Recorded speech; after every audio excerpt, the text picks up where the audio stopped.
berangkat jam 9 pagi. Nah, maka malam ini wajib dia berniat untuk berpuasa besok.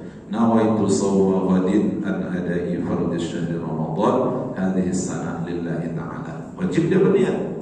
Sahurlah dia, lalu kemudian menahanlah dia. Jam 9 pagi berangkatlah dia. Nah, dalam perjalanan, andai kata mampu untuk berpuasa, lanjutkan. Andai kata tak mampu untuk berpuasa, boleh dia berbuka. Ini musafir. Kalau dia berbuka, fa'iddatun min ayyamin ukhar, maka gantilah di hari-hari yang lain. Karena sering kedapatan ada orang yang mau musafir jam 9 pagi, malamnya tak mau lagi dia sholat tarawih, malamnya tak mau lagi dia berniat, tak mau dia ikut sahur, tak sahur, tak puasa besok. Kok kenapa? Musafir. Jam berapa musafir? Jam 9. Ini haram nih, berdosa ini. Kalau musafirnya jam 9 pagi, malamnya wajib dia berniat. Sunnah dia untuk sahur, wajib dia untuk menahan diri dari makan dan minum. Lalu kemudian berjalanlah dia jam 9 itu. Dalam perjalanannya ditengok kondisinya. Kalau sanggup, kata ulama dalam mazhab Syafi'i, lebih afdal sama dia untuk terus berpuasa kalau sanggup. Tapi kalau tak kuat, maka batalkanlah puasa itu. Maka nanti ganti setelah selesai Ramadan, ganti diqadha lagi sesuai dengan hari yang ditinggalkan. Nah, maka bagi musafir, lihat-lihat kapan dia musafirnya. Bukan asal musafir saja. Ini perlu ilmu. Sama semacam sholat. Kita mau musafir, mau pergi ke Jakarta. Masuk waktu sholat zuhur 12:30, dia masih di rumah. Masih di rumah. Di jamaknya sholatnya, di jamaknya zuhur dengan asar. Dia di rumah nih, belum boleh.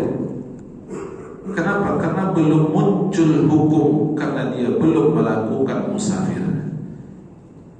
Kecuali kalau dia sudah melakukan musafir, keluar dia dari rumahnya, keluar dia dari batas kota. Kalau kita kota Media Medan tinggal, keluar dia sudah sampai ke Deli Serdang, sampai dia Kuala Namu. Di Kuala Namu masuk waktu sholat zuhur, dia jamak sholat zuhur ke sholat asar, atau sholat asar sholat zuhur. Boleh, karena sudah musafir. Ini boleh lagi dia musafir, udah di jamaknya sholat itu. Tidak boleh. Belum hadir hukum kalau orang belum musafir. Belum datang hukum kalau orang belum musafir. Belum datang keringanan kalau orang belum musafir. Nah, begitu pula dengan orang yang berpuasa di siang Ramadan. Dia berangkat jam 9 pagi, maka wajib dia malam-malam berniat. Mesti dia ikut sholat tarawih lagi. Mesti dia melakukan bersahur lagi. Jadi sahur itu walaupun sunnah, tapi tetap Rasulullah menyuruh kita untuk melakukannya. Tasaharu fa inna fis sahuri barakah. Sahurlah kamu, karena sesungguhnya dalam sahur kau itu ada berkah. Ibu sahan tak bersahur, lewat aja. Udahlah, gak usah bangun-bangun, malas ibu dimakan. Sahur, tak usah sahur-sahur, besok langsung puasa saja. Memang sah puasanya itu, tapi kata ulama dia sudah melakukan perbuatan yang khilaful aula, atau bisa jadi dia jatuh dalam melakukan perbuatan yang makruh. Karena meninggalkan sesuatu yang afdal itu hukumnya bisa dua, bisa dinilai khilaful aula, bisa pula dihukumkan makruh. Jadi makruh itu dapat mengurangi nilai-nilai ibadah puasa yang kita lakukan. Jadi tasahur, bersahurlah. Nah, jemaah yang dimuliakan Allah, kemudian beberapa persoalan yang ditulis oleh ulama di dalam kitab-kitab fikih, yaitu seperti ibtila'ir riq. Ibtila'ir riq. Apa ibtila'ir riq itu? Ini ada orang yang puasa tapi sulit dia dia untuk menahan air ludahnya. Sulit dia untuk menahan air ludahnya. Sehingga muncul pertanyaan, Ustaz, apa hukumnya menelan air ludah saat berpuasa? Gitu. Maka kata ulama, la yufattiru limasyaqqatil ihtirazi minhu bi thalathati syurut. Ada 3 syarat yang harus diperhatikan. Ayyakuna khalisan, yang betul-betul ludah murni, tak bercampur sama yang lain-lain. Kalau bercampur sama yang lain-lain, maka bisa batal puasanya. 1. Yang kedua, ayyakuna tahiran la mutanajjisan. Pastikan betul-betul bahwa air ludah itu ludah tahir. Kalau air ludah itu suci, tidak bercampur dengan yang najis. Kalau bercampur sama yang najis, batal puasanya. Ayyakuna min ma'dinihi fal lisan wal famu kulluhu ma'din. Betul-betul munculnya itu dari lisannya atau munculnya itu dari mulutnya, bukan dari perutnya. Kalau muncul dari perut itu namanya air liur. Kata ulama, air liur itu najis. Kalau air ludah itu tahir. Nah, jadi kalau ibu tidur mengalir tiba-tiba itu air liur itu. Terus apalah bayangin kali, nanti jijik mulai ibu nanti. Ini hukum ini. Ada orang yang kalau berpuasa payah dia untuk menghindarkan ludahnya itu. Maka ada orang yang berpuasa kerjaannya si meludah saja. Itu yang perlu untuk dijaga betul. Nah, jadi jamaah muliakan Allah, tidak membatalkan apabila memang sulit untuk menjaga dari keluarnya ludah tersebut. Kemudian ketika berwudu ada batas disunnahkan untuk berkumur-kumur. Ada batasnya. Batasannya apa? Tidak sampai kumur-kumur dalam berwudu itu pada batas yang mubalaghah itu bersangatan. Jadi kalau dia berwudu kan kita kumur-kumur tuh. Bagi orang yang berpuasa, apakah masih disunnahkan lagi berwudu berkumur-kumur? Nah, gitulah kira-kira pertanyaannya. Bagi orang yang berpuasa, apakah masih disunnahkan sama dia ketika berwudu berkumur-kumur? Jawaban ulama, memang masih disunnahkan. Masih sunat hukumnya berkumur-kumur. Tapi syaratnya lam yubaligh fiha. Jangan bersangatan berkumur-kumurnya. Kalau besok atau nanti, besoklah kita bilang, itu masih boleh bersangatan berkumur-kumur. Maksud bersangatan itu sampai air kita ini di atas tenggorokan kita. Itu disunnahkan bagi yang tidak puasa. Bagi yang berpuasa, lam yubaligh fiha. Tidak boleh bersangatan. Kumur-kumurnya sedikit aja.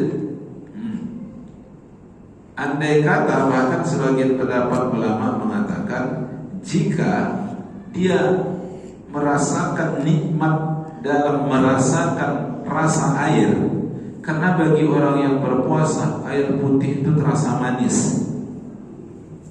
Bagi orang puasa manis betul air putih. Kok sekarang ini belum terasa manis lagi nih, besok belum terasa manis. Begitu nanti udah hari Kamis, hari Jumat, nengok air putih itu, ya Allah.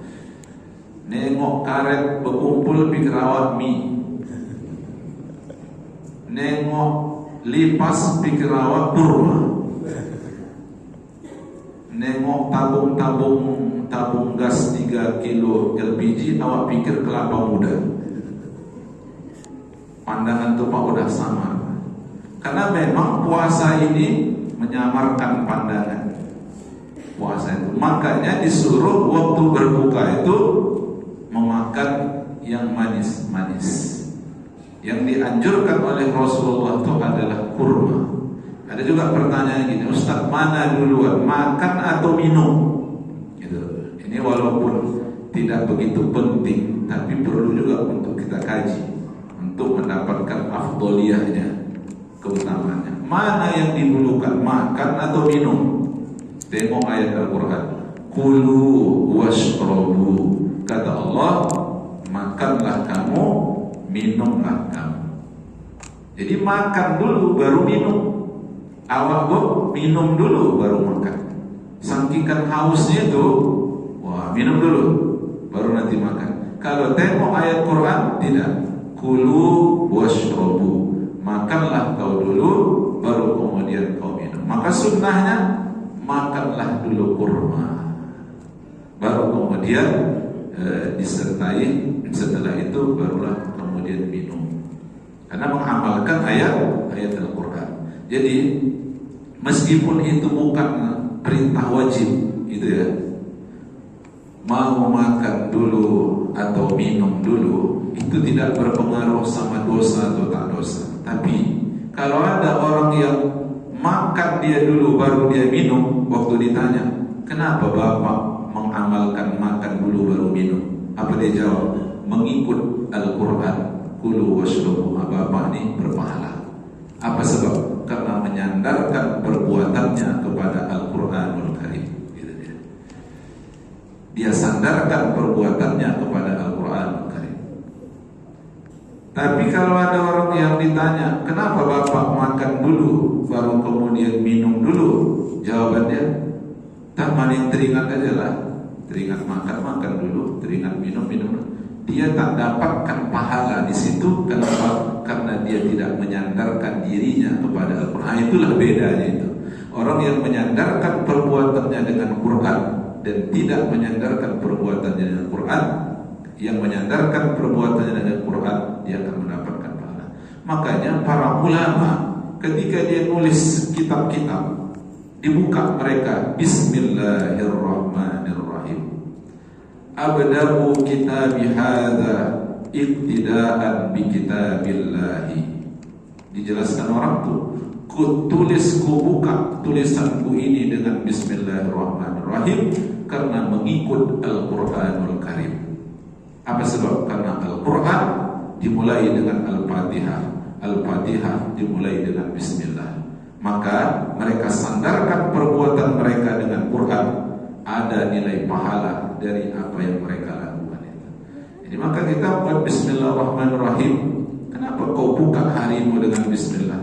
Ibtida'an bi kitabillah, karena mencontoh Al-Quran, mencontoh kalam Allah. Ada pahala kita di sana. Nah, itulah kemudian ulama mengatakan gini, bersorban itu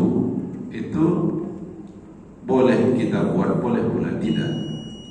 Tapi kalau ada orang yang bersorban, ditanya sama dia, kenapa kau bersorban? Ku tengok Nabi bersorban pula saya, berpahala dia. Apa sebab? Karena dia menyandarkan perbuatan dirinya kepada perbuatan Rasulullah.